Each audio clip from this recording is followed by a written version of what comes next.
Le député de l'Essonne, Nicolas Dupont-Aignan, a décidé d'alerter ses collègues et le gouvernement sur la situation des Roms en France parce que rien ne change vraiment pour les Roms. C'est vrai qu'on en parle peu, et beaucoup moins depuis quelques mois. Sur le terrain, le député et les maires de la région parisienne affirment que le nombre de campements augmente et que le nombre de Roms présents aussi augmente. Il y a environ, par exemple, 24 campements dans l'Essonne. On parle de 250 en Seine-Saint-Denis. Manuel Valls a annoncé fin décembre la fin de l'aide au retour pour les Roms. Il a aussi mis en place des procédures qui obligent les pouvoirs publics à réfléchir à des solutions de relogement d'urgence ou d'aide à l'emploi.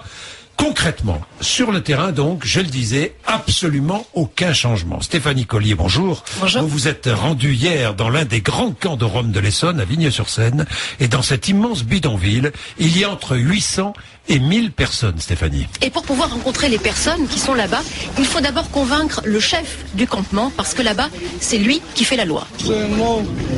Attendez.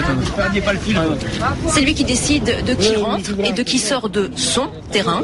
Il faut que vous imaginiez qu'ici, à quelques mètres seulement du RER, il y a des gens qui vivent dans 10 cm de boue, sans eau potable, sans hygiène, sans électricité, avec des enfants qui sont livrés à eux-mêmes. Il a fait moins 10 là-bas la nuit dernière.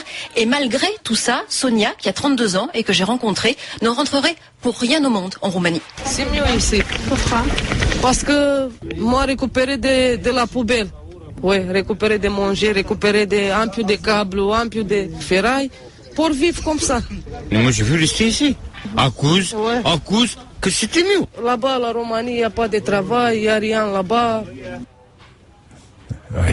Et à mesure que le camp a grossi... oui, la cohabitation est difficile. Exactement, la cohabitation avec les habitants de Vigneux s'est beaucoup dégradée. Pierre, par exemple, habite en face du bois où se trouve le camp.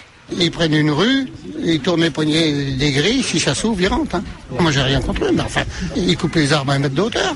Et puis, quel spectacle. Quand on marche, ils font les besoins devant vous, là, ils se lèvent pas. Vous savez, c'est au pouvoir public de s'en occuper. Alors précisément, Stéphanie, les pouvoirs publics, que font-ils? Les pouvoirs publics, c'est d'abord le maire, qui lui est très inquiet depuis déjà quelques mois. Il a de plus en plus peur de dérapage entre les habitants et les Roms.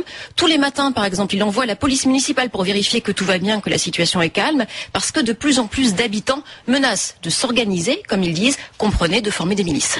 Les gens en ont marre. Quand je fais des réunions de quartier, la première question, c'est ça. Donc, quand est-ce qu'on agit?